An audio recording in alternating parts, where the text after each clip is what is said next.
Chapter 7, The Tall Shadow Remains. The sheriff's office did a raid after a reporter broke the story.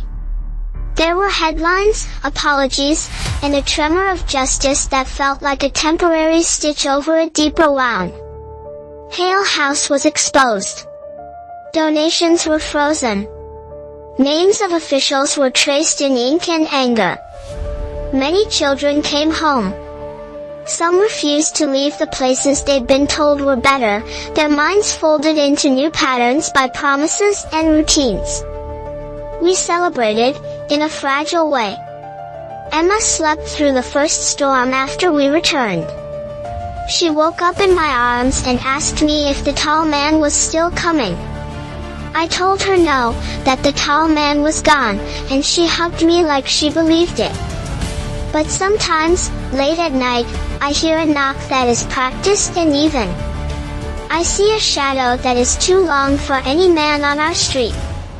I read names in grainy photos and wonder who agreed to silence and why. Mr. Hale was charged, but he walked his hearings with a kind of calm that convinced some people he had been misunderstood. He slipped through court doors with allies and lawyers. The town learned a lesson about easy charity and quieter cruelties. We learned that people with good manners can make terrible choices if they think they are doing the right thing.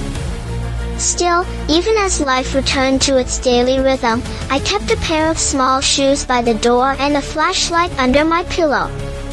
I learned to listen to the night as if it were keeping its own counsel. One evening, months later, a neighbor knocked on my door.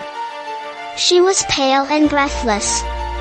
She said her niece had vanished. She whispered the same old question that sounds like a wordless fear. Did I think the tall man had returned? I looked at her and then past her, into the street where the porch light made a little sun on the pavement. I felt foolish and dangerous at once. I wanted to shout and to protect and to promise. So I took my keys and the ledger I had copied and said, "Come with me." We went to the car and drove toward the warehouses, where shadows still collect. The town had taught me that silence helps those who want to hide. I don't know if we stopped him that night. I do know I am still listening. Some monsters wear hats and have neat ledgers. Others hide behind the language of help. When the light falls wrong and a figure appears too tall for its frame, I stand up. I open the door. I remember the way a child's fingers curl around mine, and I refuse to let those fingers slip into the dark. If you liked this tale, please subscribe to the channel, activate notifications, give the video a like, leave a comment, and share the video.